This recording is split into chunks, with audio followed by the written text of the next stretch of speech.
Hello everyone. So next question discuss करेंगे शिक्षण अधिगम की मूल प्रक्रियाएं। इससे रिलेटेड हम क्वेश्चन डिस्कस कर रहे हैं। सो वीडियो को पूरा देखिए, वीडियो को लाइक एंड शेयर कर दीजिए, चैनल को सब्सक्राइब कर लीजिए। तो क्वेश्चन जो है, बच्चों द्वारा की जाने वाली त्रुटियों के संबंध में निम्नलिखित में से कौन सा कथन सत्य है। एक शिक्षक को प्रत्येक त्रुटि पर ध्यान नहीं देना चाहिए, अन्यथा पाठ्यक्रम पूरा नहीं होगा। प्रत्येक त्रुटि को सुधारने में बहुत अधिक समय लगेगा तथा एक शिक्षक के लिए थकाने वाला होगा। स्वयं बच्चों द्वारा त्रुटियों को सुधारा जा सकता है, इसीलिए शिक्षक को उन्हें तुरंत ही नहीं सुधारना चाहिए। यदि एक शिक्षक कक्षा कक्ष में सभी बच्चों की त्रुटियों को सुधारने योग्य नहीं है, तो यह संकेत करता है कि शिक्षक शिक्षा की व्यवस्था असफल है। तो बताइए इसका सही आंसर क्या हो जाएगा 31 में राइट आंसर। तो यहाँ पर आंसर है कि जो कथन सत्य है,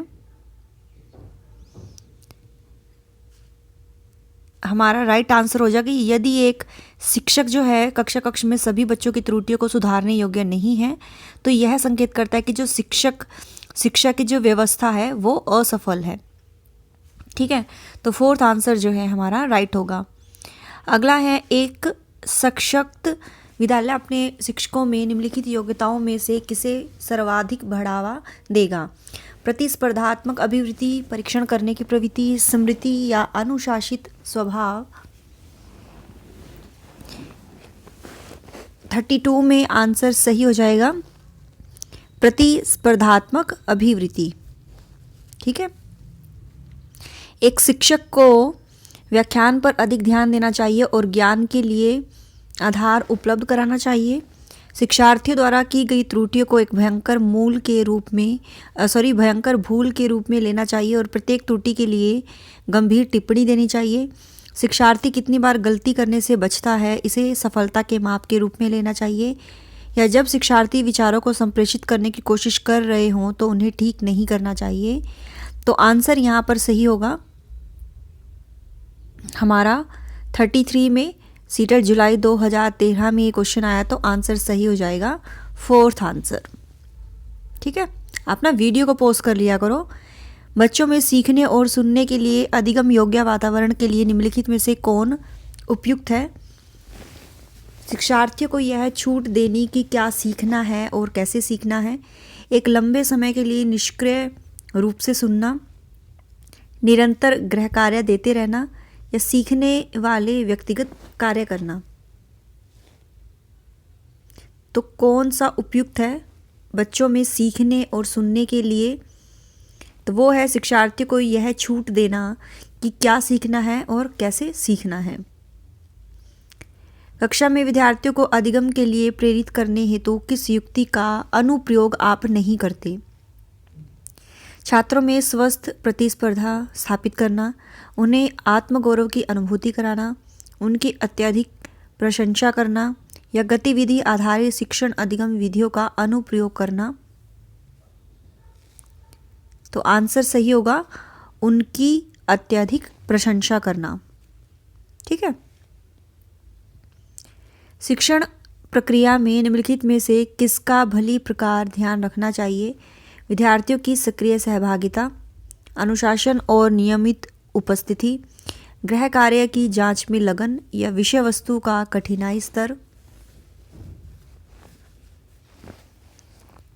सो राइट आंसर इज विद्यार्थियों की सक्रिय सहभागिता।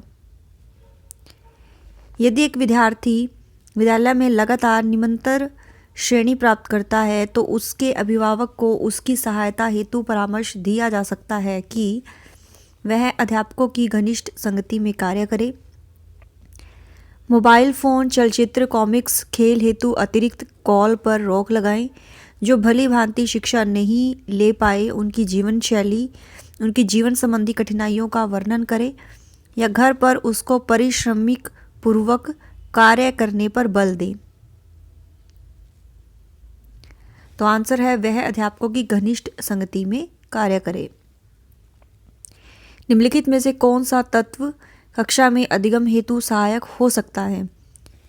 बच्चों को अधिगम हेतु प्रेरित करने के लिए परीक्षणों की संख्या को बढ़ा देना, अध्यापकों द्वारा बच्चों की स्वायत्तता को बढ़ावा व सहायता देना, समानता बनाए रखने के लिए किसी एक अनुदेशन पद्धति पर टिके रहना या कालांश की अवधि को 40 मिनट से 50 मिनट तक बढ़ा देना।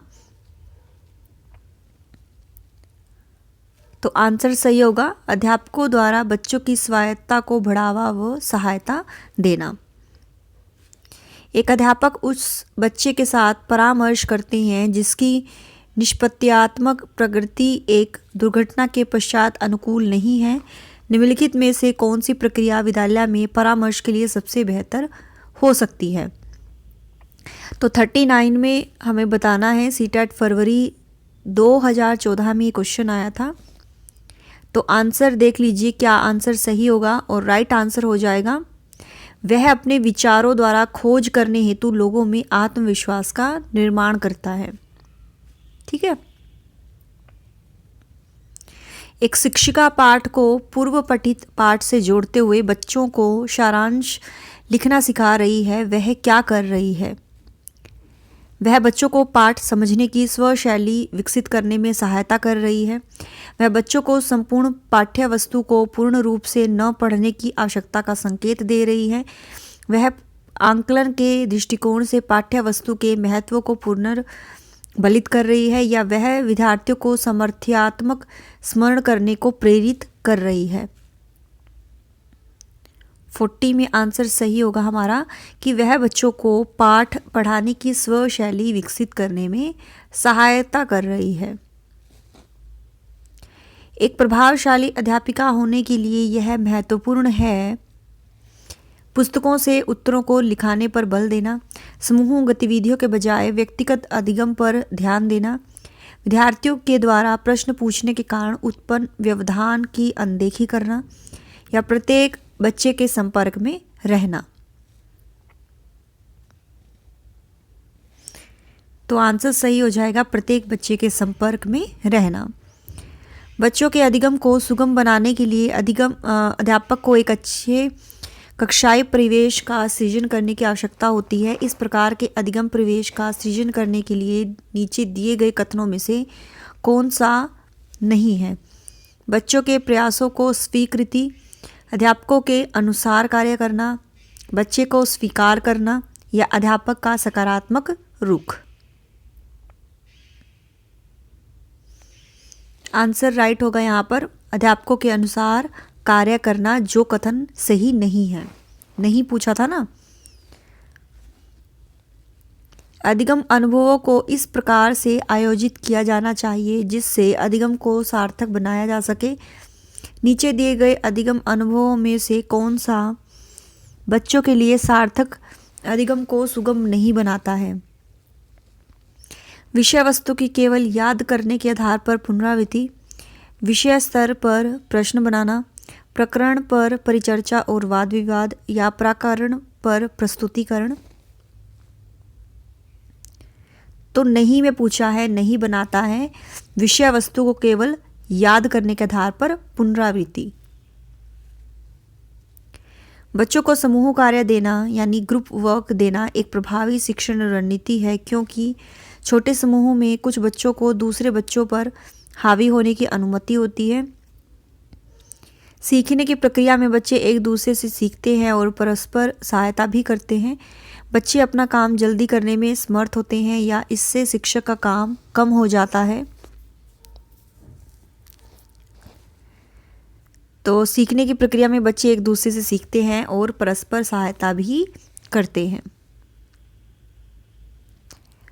सुरेश सामान्य रूप से एक शांत कमरे में अकेले पढ़ना चाहता है, जबकि मदन एक समूह में अपने मित्रों के साथ पढ़ना चाहता है। यह उनके डैश में विभिन्नता के कारण है।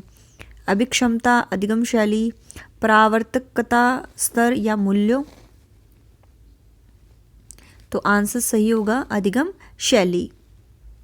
जटिल परिस्थितियों को संसाधित करने में शिक्षक बच्चों की सहायता कर सकता है, प्रतियोगिता को बढ़ावा देकर और सबसे पहले कार्य पूरा करने वाले बच्चे को पुरस्कार देकर। कोई भी सहायता न देकर जिससे बच्चे अपने आप निर्वाह करना सीखें। उस पर एक भाषण देकर या कार्यों को छोटे हिस्सों में बांटने के बाद निर्देश लिखकर। तो जटिल परिस्थिति है तो उसमें एक टीचर वर्क को जो है छोटे छोटे हिस्सों में बांटने के बाद उनको इंस्ट्रक्शन लिखकर जो है वो सहायता कर सकता है। अपने चिंतन में अवधारणात्मक परिवर्तन लाने हेतु शिक्षार्थी को सक्षम बनाने के लिए शिक्षक को उन बच्चों को पुरस्कार देना चाहिए जिन्होंने अपने चिंतन में परिवर्तित किया है। बच्चों को स्वयं चिंतन करने के लिए हतोत्साहित करना चाहिए और उनसे कहना चाहिए कि वे शिक्षिका को सुने और उसका अनुपालन करें। व्याख्यान के रूप में व्याख्या प्रस्तुत करनी चाहिए या स्पष्ट और आश्वस्त करने वाली व्याख्या देनी चाहिए। शिक्षार्थियों के साथ चर्चा करनी चाहिए। तो आंसर सही हो जाएगा हमारा फोर्थ आंसर। किसी प्रारंभिक कक्षा में प्रभावशाली शिक्षक का उद्देश्य विद्यार्थियों को उत्प्रेरित करना होगा, रटकर याद करने के लिए जिससे वे प्रत्यास्मरण करने में अच्छे बने, दंडात्मक उपायों का प्रयोग करके जिससे वे शिक्षक का सम्मान करें, ऐसे काम करने के लिए जिससे परीक्षा के अंत में वे अच्छे अंक पा सके, या सीखने के लिए जिससे वे जिज्ञासु बने और सीखने के लिए ही सीखना पसंद करें। तो पॉजिटिव में पूछा है तो आंसर हमारा पॉजिटिव ही होगा। Fourth answer is right. और आज की क्लास का लास्ट क्वेश्चन है, एक शिक्षिका अपने आप कभी भी प्रश्नों के उत्तर नहीं देती, वह अपने विद्यार्थियों को उत्तर देने के लिए समूह चर्चाएं और सहयोगात्मक अधिगम अपनाने के लिए प्रोत्साहित करती है। यह उपागम फिल करना है के सिद्धांत पर आधारित है। सीखने की तत्परता, सक्रिय भागीदारी, अनुदेशनात्मक सामग्री का उचित संगठन या अच्छा उदाहरण प्रस्तुत करना और भूमिका प्रतिरूप बनाना। तो आंसर सही हो जाएगा सक्रिय भागीदारी। Second answer is right. तो ये हमारे इस चैप्टर के क्वेश्चन थे और प्रीवियस ईयर में जो पूछे गए थे। नेक्स्ट क्लास में हम नेक्स्ट टॉपिक के PYQs डिस्कस करेंगे। So thanks for watching my video. Do like, share and subscribe my YouTube channel. Till then, bye bye.